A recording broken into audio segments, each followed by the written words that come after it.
guys, Sam with Everything's Broken Garage here. Ryan's here too for once. Hello. Today is engine building day, which is super exciting and probably one of my favorite things to be doing. So I'm here just picking away, cleaning off all the old gasket material off the cylinder head, and the blocks and Legos and everything else. It's a pretty picky job, so we'll just speed all this up right now and we'll get back to you. And go.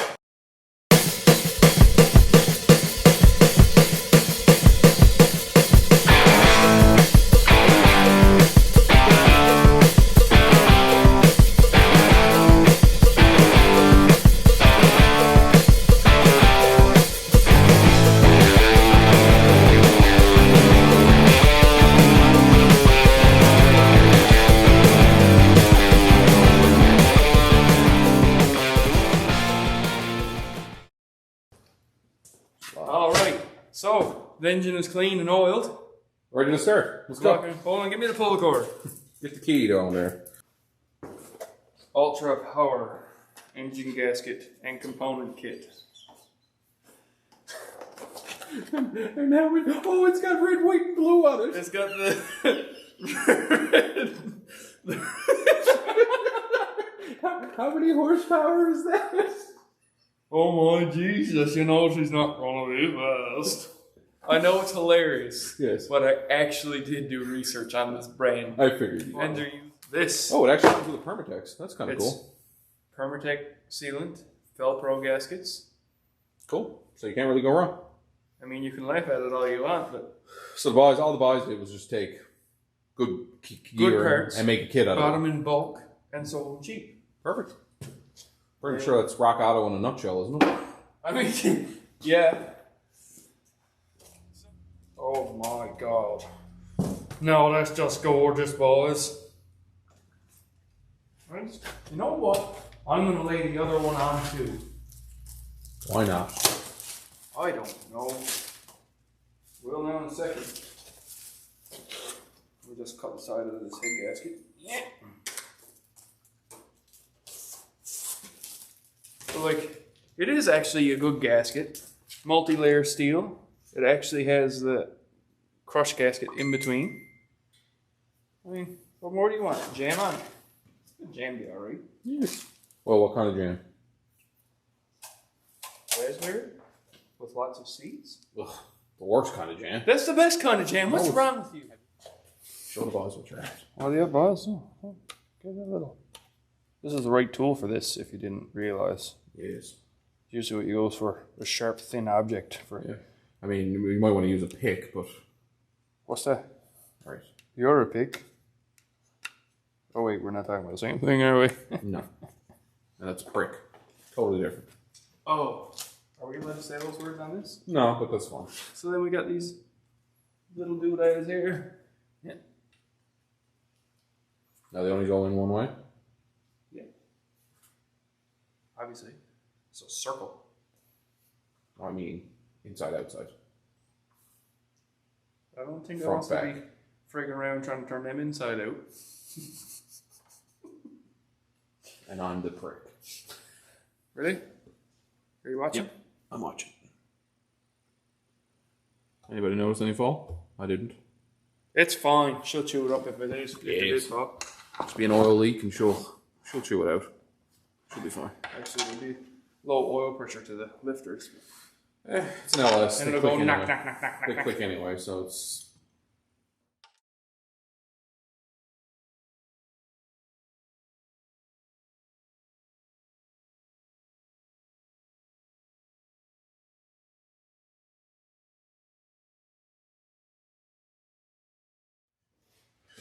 So, like, this doesn't look as good as it should, but it is, like, clean, so.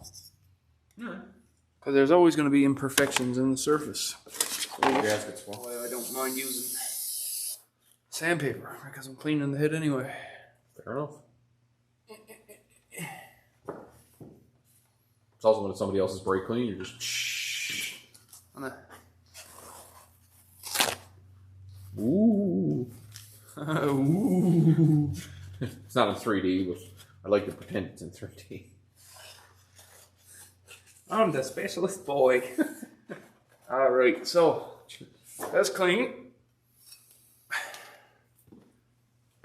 Clean it off. I'll just like that. Nice.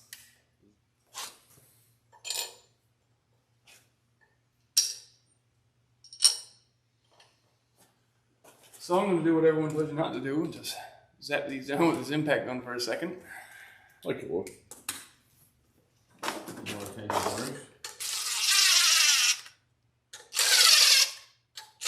101 mil is 22 foot-pounds, then 90 degrees, then 50 degrees. And you start, yeah, and you're simply and work your way out. So that's the order if you want to. I'm sure you know it. Yeah. The top ones are last, aren't they? Like Yeah, they're 11, 12, 14, yeah. I don't think this torque wrench is going to go that low.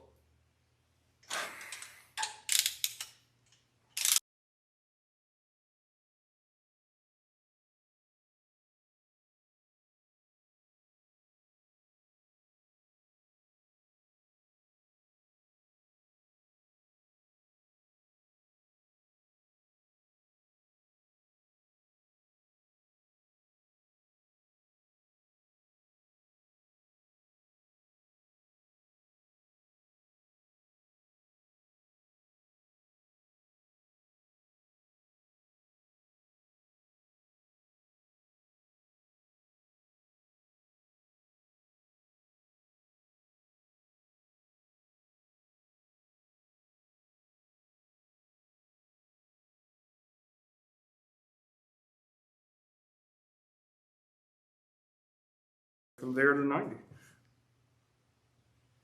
Oh, it's the ass puckering. What? It's when your ass puckers when you're stretching head bolts.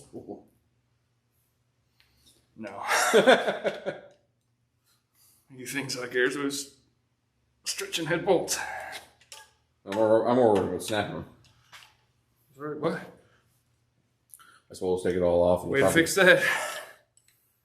Not opportune. No.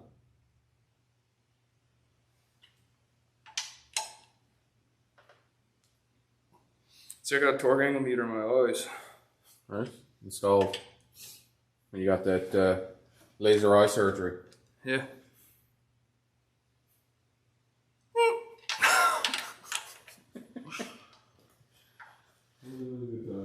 We're idiots. We are certainly stupid. Nope. So they make fantastic blow guns. They actually do. Just weld a little air fitting to the bottom of them. They make Yeah. fantastic air guns. Especially ones that are bent up. Yes. Nice little bend for holding on to. Now in the last video, I don't even know if I recorded or not, but like I had all the lifters out of this and inspected them. Yeah, I think you did. If not, we can tell people the lifters are fine and they have been inspected. The lifters are fine and they have been inspected. How about that? Like cat and laser eyes. So it's got one of these weird little bridge legs on it. Oh, cool. So the lifters don't actually just sit right in the. They sit on that. Yeah. Cool. So, like you can change these to change your geometry of the belt triangle. That's kind of neat.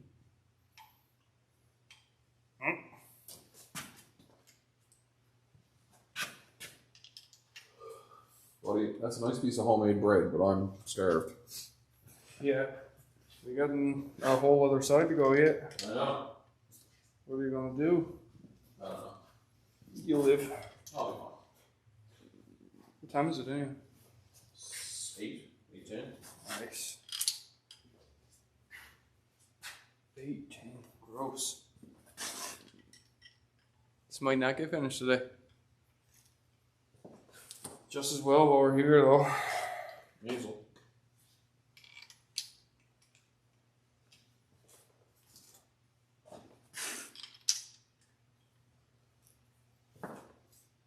No, are these 10s or 8s? I can't really remember.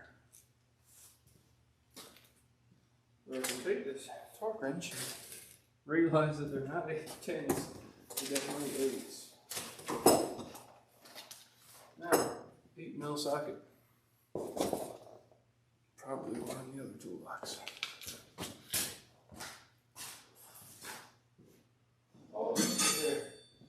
So, if I remember correctly, the torque on these are 22 foot-pounds too. But I'm going to use my impact gun to run them down. So this is for the folks at home this time. When you're tightening down your rocker arms, always make sure your push rod is in the seat of the rocker arm. Because if it is halfway out, it will always come out, not go back in. Ask me how I know. And for anybody that thinks that you don't make any mistakes working on cars, you're full of shit. I will never claim to be perfect. Ain't that the truth? He says he uses a foot-long extension on a 3/8 gun to install rocker. It's easier so I can see.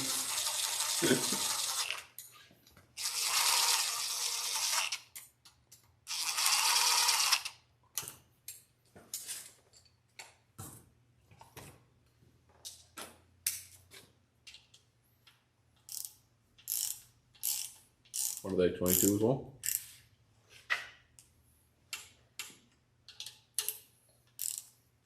What's happening right now actually is the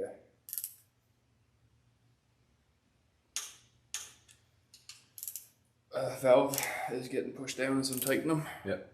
Because obviously the cam is there and the lifters are there. Yep. You're engaging something.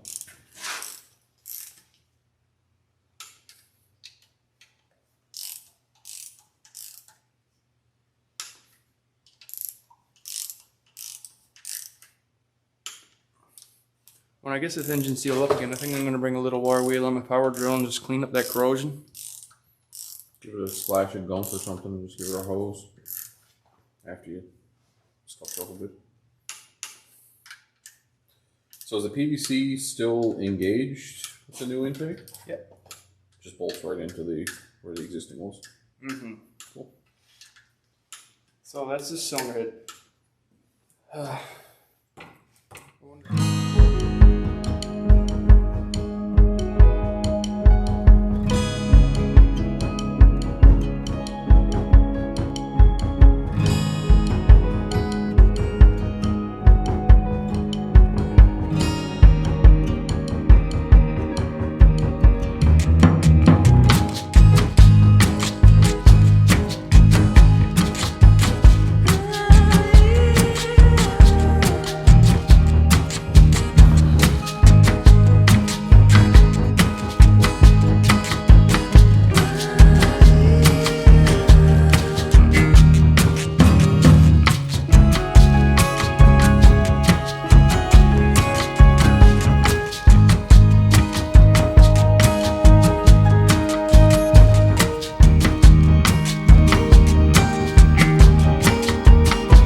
How many Ugga No, Mama, no Ugga.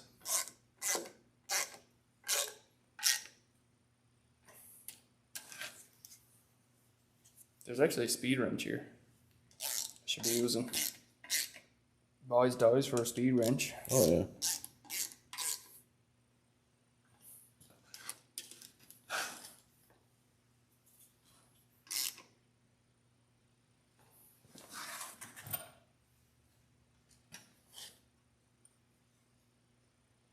Yeah, that one's in mint condition too. I didn't actually say that out loud. Lady driven. Look, mobile one. See, I didn't pour any oil down that side. You want to put some oil down that side? You can Oh, pour through the hole, I suppose. It don't matter, it's just getting flipped over in a minute anyway. Yeah.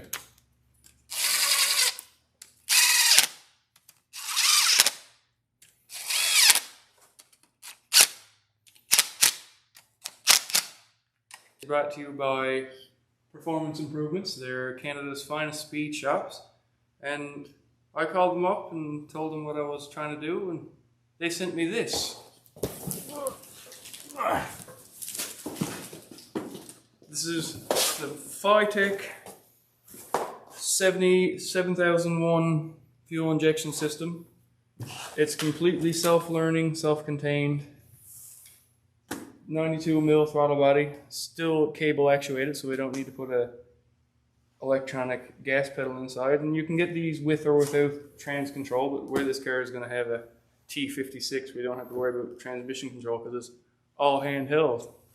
So this comes with everything to install, including wiring bits and bobs, Electrics. nice throttle body, I'll show that to you guys later. How about I just lay this down on the floor because this is all going to go flying. Probably for this. Very big box with a lot of parts. Of course it comes with the user's manual, warranty papers, parts list. Nice little in-car LCD screen for programming and controlling, watching parameters, wiring harnesses, map sensors, cam sensors, intake air temperature sensors, coolant sensors, everything. I got all the bolts there. Up there. And this is the most exciting part.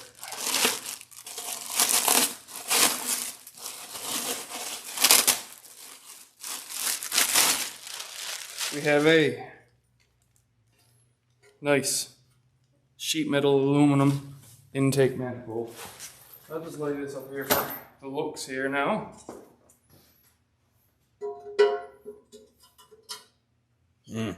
Oh yeah. Nice.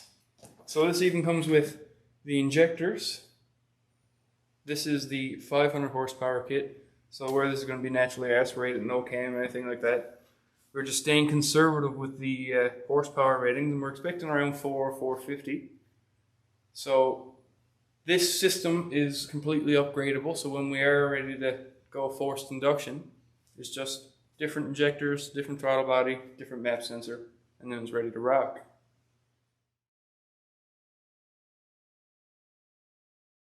Back at it again today.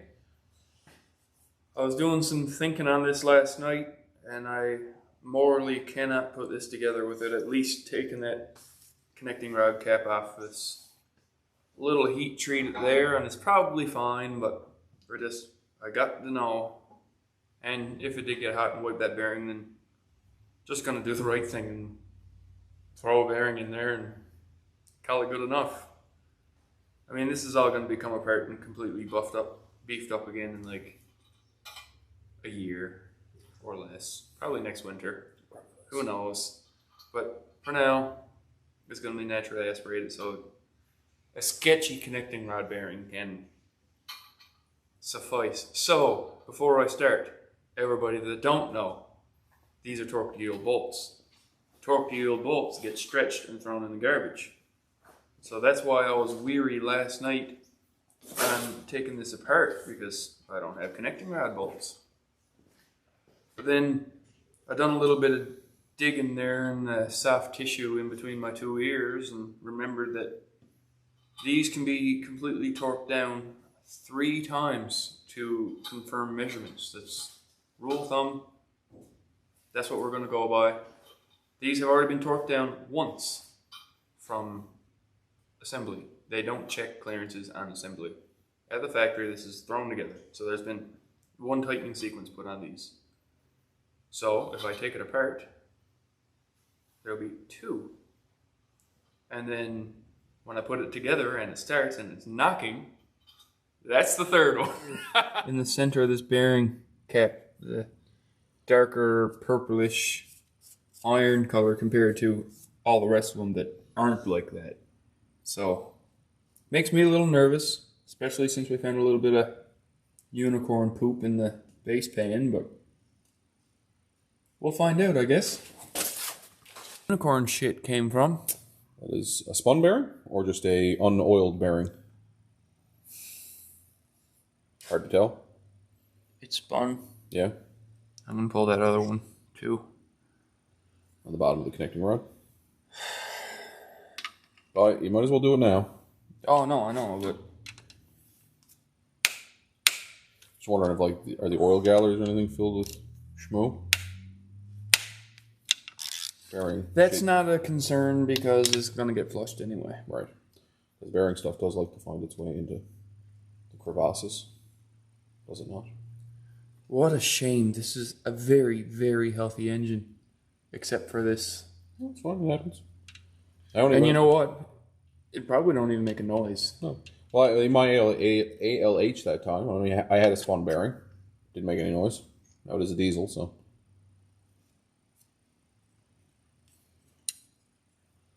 You want to do this with like bare hands because that's great for bearings. Yeah. Be touching. Oh, look at the schmoo there in between. Oh, yeah. That bearing is gone. So when these connecting rods and main bearings and all that spinny, oily, high abuse parts of the engine get hot, whether it be oil starvation or poor bearing clearance, like all metals, they'll warp and distort. But so I already checked. This one is the only one that got really hot. I took the one off next to it to make sure there wasn't any damage in there. But I checked it, and two of them are still perfect.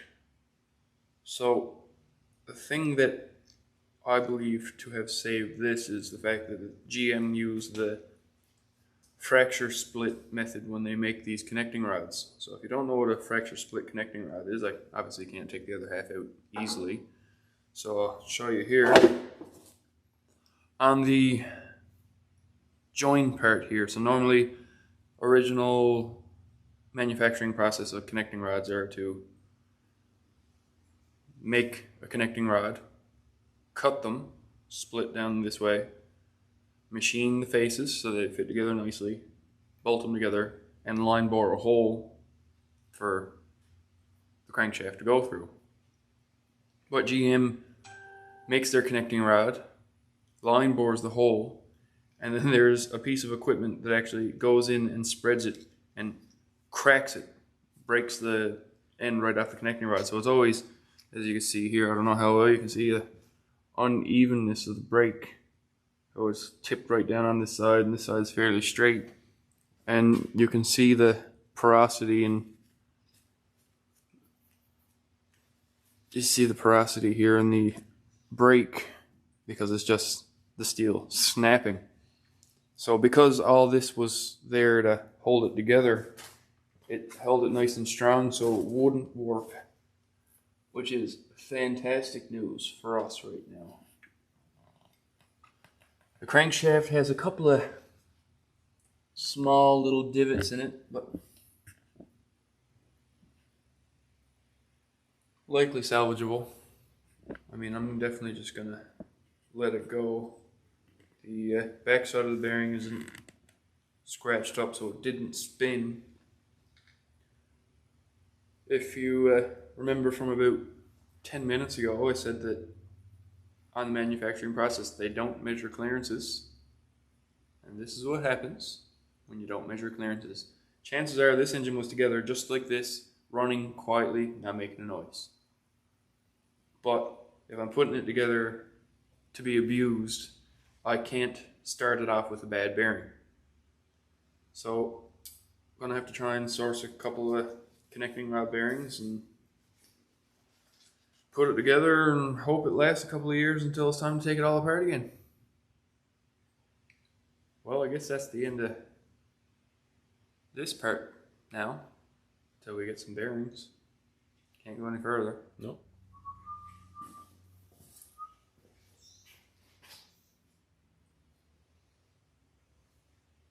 I can see your cam from here.